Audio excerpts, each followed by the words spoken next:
అందరికీ నమస్తే. లోక్సభ ఎన్నికలలో చాలామంది అభ్యర్థులు తమ ప్రత్యర్థులని మట్టి కరిపిస్తూ ఘనమైన విజయాలను సొంతం చేసుకున్నారు. భారీ ఆధిక్యాలతో వాళ్ళు ఎంపీలుగా ఎన్నికయ్యారు. కానీ దేశవ్యాప్తంగా పరిశీలిస్తే మహారాష్ట్రలోని ముంబై నార్త్ వెస్ట్ పార్లమెంట్ స్థానంలో చాలా స్వల్ప మెజారిటీతో అక్కడ శివసేన అభ్యర్థి విజయం సాధించారు.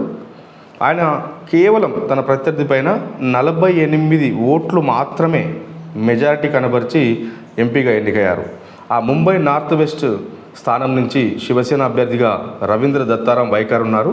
ఆయనకి 4,52,644 ఓట్లు వస్తే ఆ ప్రత్యర్థి అయిన శివసేన ఉద్ధవ్ బాలాసాహెబ్ ఠాక్రే పార్టీకి చెందిన అమోల్ గజానన్ కీర్తికర్కి 4,52,596 ఓట్లు వచ్చాయి.